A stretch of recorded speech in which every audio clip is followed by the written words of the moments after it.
Sun TV நேயர்கள் அனைவருக்கும் இனிய காலை வணக்கம் and welcome to the show. இது வணக்கம் தமிழா வழங்குவர் பூமேக்ஸ் வெஸ்டர்ன் பிரீஃப் உடன் வழங்குவர் லிவஸ் சயின்ஸ் அண்ட் காஃபி. பூஜிதா, இன்னைக்கு வணக்கம் தமிழால முக்கியமான விஷயத்தை பற்றி டிஸ்கஸ் பண்ண போகிறோம். அதாவது பார்த்தீங்கன்னா பல வருஷமா மனித குலத்துக்கு ஒரு பெரிய சவாலாக இருக்கிறது அப்படிங்கிறது இந்த புற்றுநோய். இந்த புற்றுநோயை பற்றி எல்லாருக்குமே அவேர்னஸ் கண்டிப்பாக, அதுவும் முக்கியமாக தனி மனிதனுக்கு கண்டிப்பாக தேவைப்படுது. அண்ட் டே பை டே பார்த்தீங்க அப்படின்னா நம்மளோட நாட்டில் இந்த புற்றுநோய் ஜாஸ்தி ஆகிட்டு இருக்கு. அது முக்கியமாக இந்தியாவில் ரொம்பவே ஜாஸ்தின்னு சொல்லலாம்.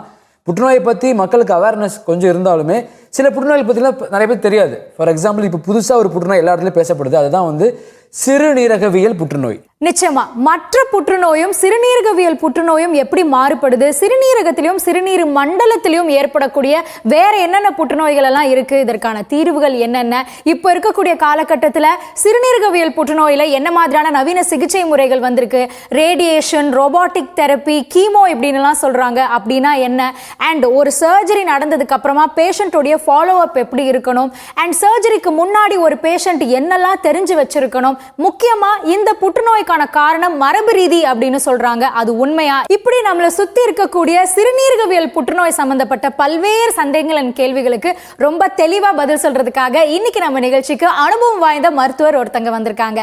லெட்ஸ் வெல்கம் யூரோ ஆன்காலஜிஸ்ட், சிறுநீரகவியல் புற்றுநோய் சிறப்பு மருத்துவர் டாக்டர் ராகவன் அவர்கள். வணக்கம் டாக்டர். வணக்கம்மா. வணக்கம். எப்படி இருக்கீங்க? நல்லா இருக்கேன் நான். Thank you. So good to see you doctor. ஒரு முக்கியமான சமயத்தில் எங்களுக்கு நேரம் ஒதுக்கி இருக்கீங்க டாக்டர். ஒரு பேசிக்கான கொஸ்டின்லேருந்தே ஆரம்பிக்கிறோம். இந்த சிறுநீரகவியல் சிறப்பு மருத்துவம் அப்படின்னா என்ன, சிறுநீரக மண்டலத்தில் ஏற்படக்கூடிய மற்ற புற்றுநோய்கள் எல்லாம் என்னென்ன, ஒரு யூரோ ஆன்காலஜிஸ்டோடைய பங்கு என்ன அப்படிங்கிறத சொல்லுங்கள். சிறுநீரகவியல் அப்படிங்கிறது ஒரு டைம் எஸ்டாப்ளிஷ் பிரான்ச் தான். அதில் ஒன்றும் புதுசாக கிடையாது. பட் என்ன மாற்றங்கள் ஏற்பட்டிருக்கு அப்படின்னு சொன்னோன்னா, புற்றுநோய் அப்படின்னா ஒரே ஒரு வகையாக ட்ரீட்மெண்ட் தான் உண்டு அப்படிங்கிற காலகட்டம் மாறி பர்சனலைஸ் தெரப்பி, அந்தந்த மனிதருக்கு அந்தந்த தேவைகளுக்கு ஏற்ற மாதிரி புற்றுநோயோட தீர்வை கொடுக்கறதுக்கு வந்துருச்சு. அந்த இடத்துல தான் சிறுநீரகவியல் புற்றுநோய் சிறப்பு மருத்துவம் தனியாக பிரிஞ்சு போகுது. We call personalise therapy. அந்த ஆளுக்கு அந்த மனிதனுக்கு உரிய ட்ரீட்மெண்ட். ஏன்னா எல்லாருக்கும் ஒன் சைஸ் ஃபிட் ஆல் கிடையாது. எல்லாருக்கும் ஒன்றுக்கு பண்ண முடியாது. ஒருத்தருக்கு முழு கிட்னி எடுக்கணும், ஒருத்தருக்கு பாதி கிட்னி எடுக்கணும், ஒருத்தருக்கு வச்சு எடுக்கணும், வைக்காம நிறைய வித்தியாசங்கள் இருக்கு. அந்த வித்தியாசத்தை அகாமடேட் பண்ணதான் இந்த பிரான்ச். இப்போ இதுல யூரோ ஆன்காலஜிஸ்டோடைய மிக முக்கியமான பங்கை இதை பார்க்குறேன். யூரோ ஆன்காலஜிஸ்ட் அதாவது ஒரு கேன்சர் தெரப்பி, புற்றுநோய் சம்மந்தப்பட்ட ட்ரீட்மெண்ட்னா ஒரு டீம் ஒர்க் தான். We call MDT, multi disciplinary team. ஒரு டீமாக ஒரு 4-5 பேர் உட்காந்து தான் அதை டிசைட் பண்ணுறாங்க.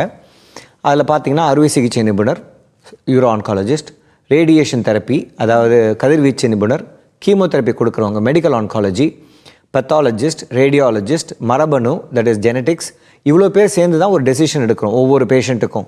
இதில் நம்ம யூரோ ஆன்காலஜிஸ்ட் ஒரு டீம் லீடர் மாதிரி. ஏன்னா பெரும்பாலும் இந்த பேஷண்ட் ஃபஸ்ட்டு யூரோ ஆன்காலஜிஸ்ட்டு தான் வர்றாங்க. அவங்க டயக்னாஸ்டிக் ஒர்க்அப் பண்ணி அவங்க ட்ரீட்மெண்ட்குள்ளார கொண்டு போய் அவங்களுக்கு கவுன்சிலிங் பண்ணி அவங்களோட தேவைகள் என்னென்னு புரிஞ்சுக்கிட்டு அதுக்கேற்ற மாதிரி ட்ரீட்மெண்ட்டை ஸ்ட்ரக்சர் பண்ணுறதுக்கு தான் நாங்கள் இருக்கோம். டாக்டர், இந்த யூராலஜிக்கல் கேன்சர் அதாவது சிறுநீரகவியல் புற்றுநோய் மற்ற புற்றுநோய் எப்படி வேறுபடுது டாக்டர்? சிறுநீரக புற்றுநோய்னா என்னன்னு புரிஞ்சுக்கலாம்.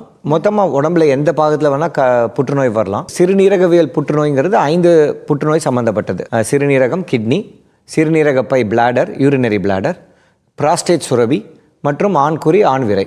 இதுதான் சிறுநீரகவியல் புற்றுநோய். இது ஏன் மற்றது விட வித்தியாசமாக இருக்குன்னா, க்யூர் ரேட்ஸ், குணப்படுத்தக்கூடிய வாய்ப்பு இந்த நோயில் ரொம்ப அதிகம். நீங்கள் புற்றுநோய் அப்படின்னா 30% 40% நல்லா இருப்பாங்க அப்படிங்கிற காலம்லாம் மாறி சிறுநீரகவியல் புற்றுநோயில் 90, 95, சில சமயம் 98% பேர் குணப்படுத்த முடியும். It is a high cure rate cancer. இந்த கேன்சரை நம்ம ஒழுங்காக ஏர்லி ஸ்டேஜில் பிக்கப் பண்ணோம்னா cure rates are almost always there. So இது ரொம்ப முக்கியமானது. அதனால தான் இந்த மாதிரி ப்ரோக்ராம், அவேர்னஸ் இனிஷியேட்டிவ், விழிப்புணர்வு கொடுக்கணுங்கிறதுக்காக இதெல்லாம் பேசுகிறோம் நம்ம. நிச்சயமா.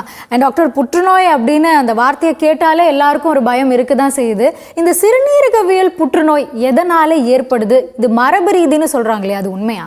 மரபணு சம்மந்தப்பட்டது, அதாவது ஜெனட்டிக்ஸ் சம்மந்தப்பட்ட புற்றுநோய்னு சிறுநீரகவியல் புற்றுநோய் எடுத்துக்கிட்டோன்னு வச்சுக்கோங்களேன். அது அப்பாவுக்கு இருந்துச்சு, பையனுக்கு இருக்குது, அம்மாவுக்கு இருந்துச்சு, பொண்ணுக்கு இருந்துச்சு. அது மாதிரி விஷயம் ரொம்ப கம்மி தான், 1% 2% தான். ஸோ அது முக்கியம் இல்லை. அதுக்கு அடுத்தது என்னென்னா, ஒரு புற்றுநோய் உண்டானதுக்கப்புறம் அந்த புற்றுநோய்க்குள்ளார, அந்த டியூமருக்குள்ளார, அந்த கட்டிக்குள்ளார மரபணு மாற்றம் இருக்கும். அந்த மரபணு மாற்றத்தை நம்ம வந்து மேனிப்புலேட் பண்ணி ட்ரீட்மெண்ட் கொடுத்தோம்னா சக்ஸஸ் ரேட் சூப்பராக இருக்கும். அந்த மாதிரி மரபணு மாற்றம் இந்த நோயில் நிறைய இருக்குது. அதனால் என்ன அர்த்தம் அப்படின்னா ட்ரீட்மெண்ட் வந்து ஈஸியாகுது, ட்ரீட்மெண்ட் சக்ஸஸும் அதிகமாகுது. இதுதான் புதுசாக நம்ம முன்னேற்றம், அறிவியலின் முன்னேற்றத்தை நம்ம பார்த்துக்கிட்டு இருக்கோம். அதை டாக்டர் நீங்கள் பேசும்போது சொன்னீங்க முன்னாடியே தெரிஞ்சிச்சு அப்படின்னா ஈஸியாக க்யூர் பண்ண முடியும் அப்படின்ட்டு. அப்போது இந்த சிறுநீரகவியல் புற்றுநோய் வரதுக்கான அறிகுறி எப்படி கண்டுபிடிக்கலாம் டாக்டர்? நிறைய பேர் கேட்பாங்க, டாக்டர் எனக்கு புற்றுநோய் சொல்கிறீங்க, எனக்கு நல்லா இருக்கேன், நான் ஹெல்த்தியாக இருக்கேன், எனக்கு சிம்டமே இல்லை அப்படின்பாங்க. நான் அவங்கள்ட்ட வேண்டுறது, ஐயா அந்த மாதிரி சிம்டமே இல்லாமல் இருக்கிறது தான் கரெக்டு. ஒரு சினிமாவில் வந்து கமல்ஹாசன் சொல்லுவார், loss of weight, loss of அப்படின்னு கடைசி சீனில் சொல்லுவார். அந்த மாதிரி ஒரு நோய் வந்துருச்சுன்னா அந்த நோய் ரொம்ப அட்வான்ஸ்டு கேன்சர். நம்மளோட எய்ம், உங்களோட எய்ம், என்னோட எய்ம், இந்த ப்ரோக்ராமோட எய்ம் அந்த மாதிரி யாருக்கும் வரக்கூடாது. எல்லாரும் முதல்ல கண்டுபிடிக்கணும். அப்போ முதல்ல கண்டுபிடிக்கிறதுக்கு என்னென்னா ஏசிம்டமேட்டிக், ஒரு சிம்டமும் இல்லாத பேஷண்ட்டை நம்ம கேப்சர் பண்ணணும். நோயோட முதல் அறிகுறி ஸ்டேட்டில், நோயோட முதல் ஸ்டேட்டில் கேப்சர் பண்ணுறது எப்படி? ஒரே வழி தான், ஸ்க்ரீனிங். எனக்கு கேன்சர் வரத்துக்கு வாய்ப்பு உள்ளது அப்படின்னு ஒரு அறிவுபூர்வமான சிந்தனை, ஸ்க்ரீனிங் டெஸ்ட். இப்போ வந்து பார்த்தீங்கன்னா ஒரே ஒரு நாள், அரை நாள் நீங்கள் போனீங்கன்னா ஒரு ஸ்க்ரீனிங் டெஸ்ட்டுன்னு சொல்லிட்டு எல்லாத்துக்கும் ஸ்க்ரீனிங் டெஸ்ட் இருக்குது.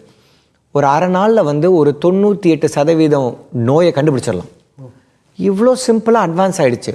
சிறுநீரகவியல் புற்றுநோயை எடுத்துக்கங்க, 5 கேன்சர் சொன்னேன்.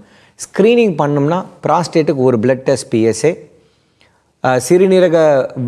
சிறுநீரக பைக்கு வந்து ஒரே ஒரு யூரின் டெஸ்ட்டு, அல்ட்ராசவுண்ட் ஸ்கேனு மற்றும் ஆண்குறி மற்றும் ஆண் விரைப்பையை வந்து எக்ஸாமின் பண்ணுறதுக்கு ஒரு டாக்டர், இல்லை நீங்களே எக்ஸாமினேஷன். இதை பாருங்கள், யோசிச்சு பாருங்கள், அரை நாளில் ஒரு 98% சான்ஸ் நம்ம அதை கண்டுபிடிச்சிடலாம். ஃபஸ்ட்டு ஸ்டேஜில் கண்டுபிடிச்சா க்யூர். இந்த ப்ரோக்ராமோட எய்மே ஸ்க்ரீனிங்கை இன்க்ரீஸ் பண்ணணும். அதை வந்து எல்லாருக்கும் புரியணும், விழிப்புணர்வு வேணும். 40 வயசுக்கு மேலே எனக்கு புற்றுநோய் வர வாய்ப்பு இருக்குது, அதுக்குரிய வருஷத்துக்கு ஒரு தடவை, ஒரு நாள் ஜனவரி 1 கொண்டாடுற மாதிரி ஜனவரி 20 நான் போய் எல்லாத்தையும் டெஸ்ட் பண்ணிக்கிறேன் அப்படின்னு போய் பண்ணணும். அதுதான் வேணும். கண்டிப்பா நீங்க சொன்ன மாதிரி எதுக்கோ எல்லாம் நேரம் ஒதுக்குறோம். ஒரு ஹாஃப் டே நம்மளுடைய ஹெல்த்துக்காக வருஷத்துக்கு ஒரு தடவை கண்டிப்பா ஒதுக்கே ஆகணும் அப்படின்னு சொல்றது மேக் சென்ஸ். கரெக்ட். டாக்டர், நீங்க பேசிட்டு இருக்கிறப்ப சொன்னீங்க சிறுநீரக மண்டலத்துல 5 வகையான புற்றுநோய் இருக்கு. அதுல ஒன்று ப்ராஸ்டேட் கேன்சர். நாங்களுமே பல நியூஸ் பேப்பர்ஸ்ல, டெலிவிஷன்ஸ்லாம் கேள்விப்படுறோம் இந்த ப்ராஸ்டேட் கேன்சர் பத்தி. அப்படின்னா என்ன, இது எதனால ஏற்படுது, 40 வயதுக்கு மேல தான் இது ஏற்பட வாய்ப்பு இருக்கா, இதற்கான அறிகுறிகள் என்ன, இதை பத்தின ஒரு தெளிவான விளக்கம். சிறுநீரகவியல் புற்றுநோயில் முதல் இடம் வகிக்கிறது ப்ராஸ்டேட் கேன்சர் தான். இன்னொரு ஸ்டெட்டிஸ்டிக் சொல்கிறேன், ஆண்களுக்குரிய புற்றுநோயில் இன்னைக்கு இந்தியாவில் டாப்பில் இருக்கிறது ஓரல் கேன்சர், வாயில் வரக்கூடிய நோய்.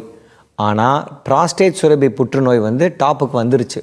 4-5 சிட்டியில் டாப்பில் இருக்குது. இன்னும் ஒரு 4-5 வருஷத்தில் பார்த்திங்கன்னா டாப்பில் வந்துடும். உலகளாவிய ஓவர் த வேர்ல்டில் மென்ஸ் கேன்சர்னு எடுத்துனா டாப்பில் இருக்கிறது ப்ராஸ்டேட்.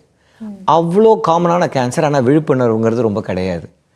ப்ராஸ்டேட் சுரபிங்கிறது ஒரு சின்ன சுரபி. எங்கே உட்காந்துருக்குன்னா நம்ம வயத்தை எடுத்துக்கிட்டோன்னா வயத்தோட அடிப்பகுதியில் உட்காந்துருக்கு. அதுதான் கடைசி ஆர்கன் வயத்தில்.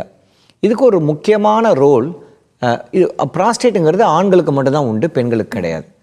இந்த ஆண்களுக்கு வந்து ஒரு முக்கியமான ரோல் ப்ராஸ்டேட்டில் என்னென்னா, குழந்தை ஏற்படுத்தக்கூடிய விந்தின் மாற்றத்தை ஏற்படுத்தக்கூடியது ப்ராஸ்டேட் தான்.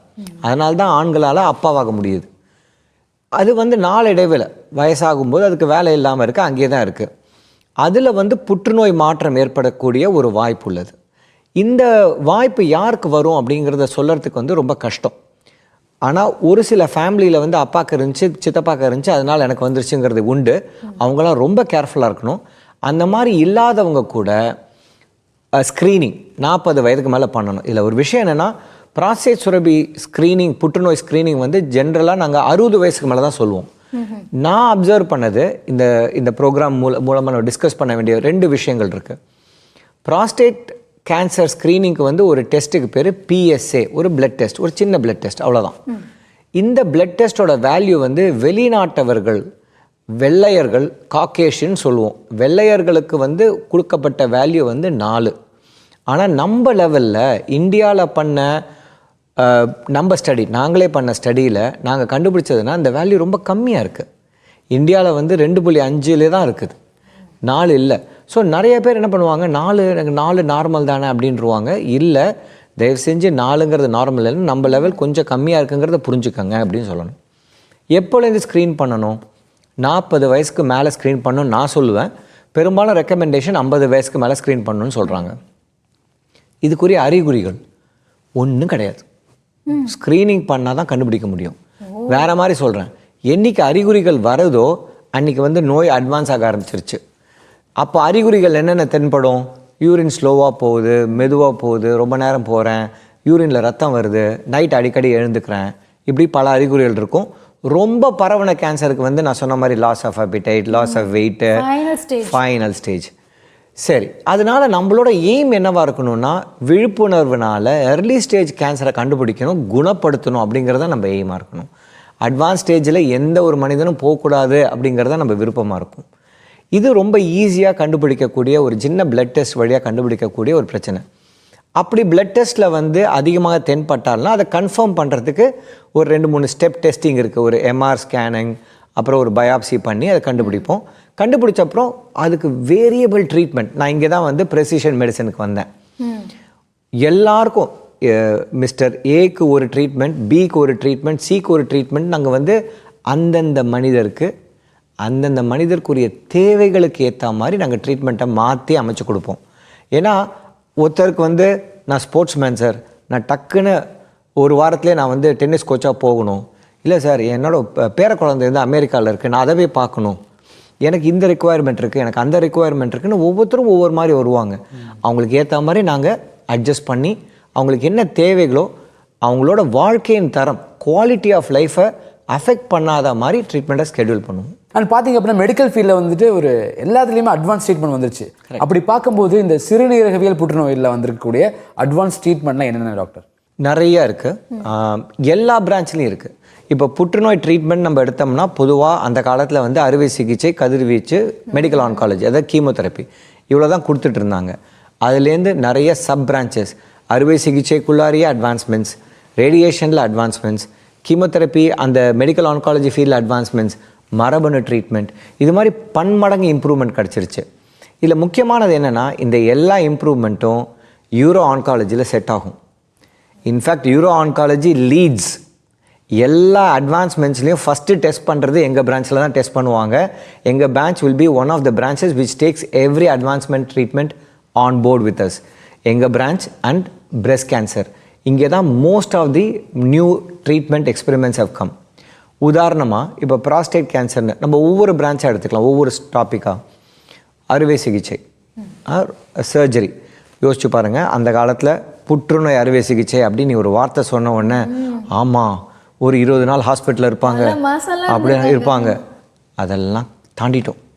நாங்கள் இப்போல்லாம் வந்து பேஷண்ட்டை காலையில் வருவாங்க, நேராக ஹாஸ்பிட்டல் தியேட்டருக்கு வருவாங்க, ஆப்ரேஷன் முடிஞ்சு நைட்டு வீட்டுக்கு சாப்பிட போயிடுவாங்க. அந்த அட்வான்ஸ்மெண்ட் வந்துருச்சு. We call robotic surgery. Robot ஒரு மிஷினோட ஹெல்ப்பில் பண்ணுறோம். 4 ஓட்டை இல்லை 5 ஓட்டை போட்டு பண்ணிடுவோம் ஆப்ரேஷனை. தேவைப்பட்டால் வயத்தில் ஒரு டியூப் இருக்கும், யூரினில் ஒரு டியூப் இருக்கும், எடுத்துகிட்டு வீட்டுக்கு போயிடுவாங்க நைட்டு. அந்த அட்வான்ஸ்மெண்ட்ஸ் வந்துருச்சு. இது எங்கே? Because of advancement. அடுத்தது, இந்த ரோபாட்டிக் அறுவை சிகிச்சையிலே வந்து இன்னும் பன்மடங்கு அட்வான்ஸ்மெண்ட்ஸ் இருக்குது. உதாரணமாக ஒரு கிட்னியில் ஒரு டியூமர் இருக்குது, அந்த டியூமர் மட்டும் எடுக்கணும், கிட்னியை ப்ரிசர்வ் பண்ணணும், ரொம்ப காம்ப்ளெக்ஸாக இருக்குன்னா 3D ரீகன்ஸ்ட்ரக்ஷன், ஆகுமெண்டட் ரியாலிட்டி, இந்த மாதிரி இந்த கட்டி எங்கே இருக்குது, எந்த இடத்துல லொக்கேஷனில் இருக்குது, எப்படி கட் பண்ணால் நான் மேக்ஸிமம் ப்ரிசர்வேஷன் பண்ணுவேன் அப்படிங்கிறத முதல்லையே நாங்கள் ப்ரீ பிளான் பண்ணி 3D ரீகன்ஸ்ட்ரக்ஷன் பண்ணி இப்படி தான் கட் பண்ணணும், இங்கே தான் போகணுங்கிறத மேப் பண்ணிவிட்டு உள்ளார போய் பண்ணிட்டு வந்துடுவோம். மைக்ரோ லெவல் இந்த அட்வான்ஸ் இதெல்லாம் சயின்ஸ் எங்கெல்லாம் முன்னேறுதோ medical field is utilizing it to the maximum. எல்லா பிரான்ச்லேயும் முன்னாடி வந்து பினைல் கேன்சருக்கு, ஆண்குறி கேன்சருக்கு வந்து 2 தொடையிலையும் பெரிய பெரிய கட் பண்ணி நிச்சயமாக ஹாஸ்பிட்டலில் 4 வாரம் பேஷண்ட் இருப்பாங்க. அந்த இடத்துல கட் பண்ண இடத்துல வந்து ஊண்டு உடஞ்சிரும், அப்புறம் நெக்ரோசிஸ் ஆகும், அதுக்கு ஃப்ளாப் போடணும், இது மாதிரி 1000 பிரச்சனை. அதெல்லாம் இல்லை. 4 ஓட்டை 2 பக்கமும் ஆப்ரேஷன் பண்ணுறோம், இன்றைக்கி பண்ணுறோம், நாளைக்கு வீட்டுக்கு போயிடுவாங்க, முடிஞ்சு போச்சு. இந்த அட்வான்ஸ்மெண்ட்ஸ் எல்லாம் யூரோ ஆன்காலஜியில் சர்ஜிக்கல் ஃபீல்டில் வந்துருச்சு. டாக்டர், இப்போ அறுவை சிகிச்சையில் வந்திருக்கக்கூடிய நவீன மாற்றங்கள் பற்றி சொன்னீங்க. அதே மாதிரி ரேடியேஷன், கதிர்வீச்சு, அதில் இருக்கக்கூடிய மாற்றங்கள் சொல்லுங்கள். நல்ல முன்னேற்றம் வந்துருச்சு. முன்னாடிலாம் வந்து அந்த ஏரியாவே எரிச்சிட்ற மாதிரி தான் உங்களுக்கு ரேடியேஷன் இருக்கும். அதெல்லாம் போயிடுச்சு. அப்படியே ஸ்கல்ப் பண்ணி ஒரு சிற்பி செதுக்கிற மாதிரி செதுக்கி எந்த இடத்துக்கு வந்து ரேடியேஷன் கொடுக்கணுமோ அந்த இடத்துக்கு மட்டும் கொடுத்து மற்ற எந்த ஆர்கனையும் அஃபெக்ட் பண்ணாத மாதிரி ரேடியேஷன் கொடுக்குறாங்க. அதுலேயும் முக்கியமாக ப்ரோட்டான் தெரப்பின்னு ஒன்று வந்திருக்கு. அதில் என்னென்ன நம்மகிட்ட இருக்குது, சென்னையில் இருக்குது ப்ரோட்டான் தெரப்பி. நீங்கள் வந்து அந்த ரேடியேஷன் வந்து அந்த இடத்துல போய் நின்றுடும். இந்த மில்லிமீட்டர் நிற்கணும்னா அங்கே போய் நிற்கும். அதுக்கு மேலே ஒரு ஸ்டெப்பு போகாது. அந்த அளவுக்கு வந்துருச்சு. இதனால் என்ன பெரிய மாற்றம்னா, ஒன்ஸ் அகெயின் சேம் திங், ட்ரீட்மெண்ட்டும் பண்ணுறோம், குவாலிட்டி ஆஃப் லைஃபையும் மெயின்டைன் பண்ணுறோம், மற்ற ஆர்கனை அஃபெக்ட் பண்ணாமல் இருக்கும். இதுதான் அட்வான்டேஜ். அப்படி பார்க்கும்போது இந்த மெடிக்கல் ஆன்காலஜி அதில் இருக்கக்கூடிய அட்வான்ஸ் ட்ரீட்மெண்ட் சூப்பர் அட்வான்ஸ்மெண்ட்ஸ். முன்னாடி கீமோதெரப்பி கொடுப்போம், முடி உதிர்ந்துடும், வீக் ஆகிடுவாங்க. அதெல்லாமும் என்ன பண்ணிட்டோன்னா, இப்போ இருக்கிற மாடர்ன் கீமோதெரப்பி ட்ரக்ஸ் அதெல்லாம் ரொம்ப சைடு எஃபெக்ட் கம்மியாயிடுச்சு. இப்போ புது ஒரு ட்ரீட்மெண்ட் முறை வந்துருச்சு உலகத்தில், இம்யூனோதெரப்பி. அதாவது உங்கள் உடம்புல இருக்கிற வெள்ளை அணுக்கள் கேன்சரை சண்டை போடுற மாதிரி ஏற்படுத்தி விடுறது. ஸோ உங்கள் வெள்ளை அணுக்களே உங்கள் கேன்சரை பார்த்துரும். அதுக்குரிய ஒரு மருந்து, ஒரு மாற்றம். அதனால் வந்து உங்களோட பாடியை அதை ஃபைட் பண்ணிக்கும். அந்த மாதிரி ஒரு செட்டப் வந்துருச்சு. அதனால் பெரிய அட்வான்டேஜ் என்னென்னா, response rates are super response rates. முன்னாடிலாம் 20%, 15%, 40, 60, 65%லாம் இருக்குது. உதாரணத்துக்கு என்னோட ஒரு கிட்னி கேன்சர் பேஷண்ட், உடம்பு ஃபுல்லாக, வயிறு ஃபுல்லாக டிசீஸ் இருந்துச்சு. நான் ஆப்ரேஷன் பண்ணி எடுத்துகிட்டு இம்யூனோதெரப்பி போட்டோம். 3 வருஷமாக ஒரு துளி கேன்சர் இல்லாமல் சுற்றின்னு இருக்கார். இந்த மாற்றம் இஸ் பிகாஸ் ஆஃப் அட்வான்ஸ்மெண்ட். நிச்சயமா டாக்டர், நவீன சிகிச்சை முறைகள் பற்றி பேசுகிறப்போ ஒரு நோய் நம்மளுக்கு வருது அப்படின்னா அதை கண்டுபிடிக்கிறதே ஸ்கேன், டயக்னாஸ்டிக் மூலமாக தான். ஸோ இந்த டயக்னாஸ்டிக்ஸ் ஃபீல்டில் இருக்கக்கூடிய அட்வான்ஸ்மெண்ட்ஸ் அதை பற்றி சொல்லுங்கள். Once again extreme advancements. உலகத்தில் வந்து இப்போ ப்ராஸ்டேட் கேன்சருக்கு முக்கியமான ஒரு ஸ்க்ரீனிங் டெஸ்ட் பேர் PSMA PET ஸ்கேன்னு ஒன்று சொல்லுவோம். உங்களுக்கு தெரியுமா, நம்ம சென்னையில் மட்டுமே 20 சென்டர் இருக்குது. அமெரிக்காலேயே மொத்தமாக சேர்த்தே 50 சென்டர் தான். சென்னையில் மட்டுமே அவ்வளோ இருக்குது. நம்ம கண்ட்ரியில் இல்லாத ஃபெசிலிட்டி என்ன? எல்லாம் இருக்குது. PET scans, advance PET scans, அதாவது டார்கெட்டட் பெட் ஸ்கேன். இந்த நோய்க்கு இந்த பெட் ஸ்கேன், அது மாதிரி மாற்றங்கள். எம்ஆர்ஐ வந்து என்ன குவாலிட்டி எம்ஆர்ஐ, அதை பார்க்குற ரேடியாலஜிஸ்ட் அவங்களோட பயங்கர knowledge. Advancements have gone so well. நம்ம நாட்டில் இல்லாதது என்ன அப்படி இருக்குது. அண்ட் டாக்டர், இந்தியாவிலேயே கேன்சர் அதிகம் அப்படின்னு சொல்கிறாங்க. ஆனால் அது கண்டிப்பாக எவ்வளவு சீக்கிரம் நம்ம ஸ்க்ரீனிங் பண்ணுறோமோ கேன்சருங்கிற வார்த்தையே வாழ்க்கையில் இருக்காது அப்படிங்கிற ஹோப் கொடுத்துருக்கீங்க. ஸோ முக்கியமாக ஒரு அறுவை சிகிச்சை நடக்கிறதுக்கு அப்புறமா இந்த பீரியாடிக்கல் ஹெல்த் செக்அப் எப்படி இருக்கணும் ஒரு பேஷண்ட்டுக்கு, அண்ட் அதுக்கு முன்னாடி மக்களுடைய விழிப்புணர்வு எந்த அளவுக்கு இருக்குது உங்களுடைய பர்சனல் நாலேஜில், அண்ட் மக்களுக்கு நீங்கள் சொல்லக்கூடிய டேக் ஹோம் மெசேஜ் சொல்லுங்கள் டாக்டர். ஒரு ட்ரீட்மெண்ட், அறுவை சிகிச்சை எந்த ட்ரீட்மெண்ட் முடிஞ்ச அப்புறம் பீரியாடிக் ஹெல்த் செக்அப் ரொம்ப முக்கியம். எந்த கேன்சருமே திரும்பி வரதுக்கான வாய்ப்புகள் முதல் 2-3 வருடங்களில் தான் ரொம்ப அதிகமாக இருக்கும். அதனால் முதல் 2-3 வருஷம் ரொம்ப இன்டென்ஸாக செக்அப் பண்ணுவோம். ஒரு 3 மாதத்துக்கு ஒரு தடவைலாம் வர சொல்லுவோம். 5 வருஷத்துக்கு அப்புறம் ரொம்ப ரிலாக்ஸ் ஆகி 1 வருஷத்துக்கு ஒரு தடவை வாங்க போதுன்னுருவோம். ஸோ பெரும்பாலும் நோய்கள் 5 வருஷம் தாண்டினாலே குணப்படுத்ததாக நாங்கள் கன்சிடர் பண்ணுவோம். ஸோ ஒரு தடவை ட்ரீட்மெண்ட் பிடிச்சிட்டோன்னா கொஞ்சம் பீரியாடிக் செக்அப் இருந்தால் போதும். செக்கப்புங்கிறது ஒரு அரை நாள் வேலை தான். ஒரு பெரிய ஒரு 5 நாள் வேலையெல்லாம் கிடையாது. இதை ஈஸியாக எக்ஸிக்யூட் பண்ணக்கூடிய ஒரு விஷயந்தான். விழிப்புணர்வு. இந்த நேயர்களுக்கு இந்த ப்ரோக்ராம் வழியாக நம்ம சொல்லக்கூடிய ஒரே விஷயம் விழிப்புணர்வு தான். எனக்கு இந்த பிரச்சனை வரக்கூடிய வாய்ப்பு உள்ளது, எனக்கு ஒன்றுமே இல்லை டாக்டர், நான் நல்லா இருக்கேன் டாக்டர்னு சொல்லி ஏமாறாமல் வருடத்தில் ஒரே ஒரு நாள் உங்களுக்காக, உங்கள் நலத்துக்காக நீங்கள் செலவு பண்ணால் என்ன, அரை நாள்லேயே பல நேரத்தில் முடிஞ்சிடும். அந்த அரை நாள் உங்களுக்காக செலவு பண்ணுங்கள் அப்படிங்கிறது தான் என்னோடய ரிக்வெஸ்ட். இதை விடுங்க, கவர்மெண்ட் ஹாஸ்பிட்டலில் இருக்குது, நம்ம GHல இருக்குது, ஓமாந்தூராரில், எல்லா இடத்துலையும் இருக்குது. நீங்கள் செய்ய வேண்டியதெல்லாம் சரிங்க, வாழ்க்கையில் ஒரு நாளைக்கு ஒரு வருடத்தில் ஒரு நாள் எனக்காக அப்படின்னு நீங்கள் செய்யணும். இவ்வளோ செஞ்சால் போதுமானது. இந்த ஒரு டேக் ஹோம் மெசேஜ் தான் நான் கொடுக்க விருப்பப்படுறேன். வேற ஒன்றுமே கிடையாது. வரும் முன் காப்போம், prevention is better than cure அப்படிங்கிறத ஒரு தெளிவான விளக்கமாக இன்னைக்கு கொடுத்துருக்கீங்க. அண்ட் சிறுநீரகவியல் புற்றுநோயில் எங்களுக்கு இருந்த பல்வேறு சந்தேகங்களுக்கு ரொம்ப தெளிவான பதில் சொன்னீங்க doctor. Thank you so much for come. Thank you so much. நன்றி.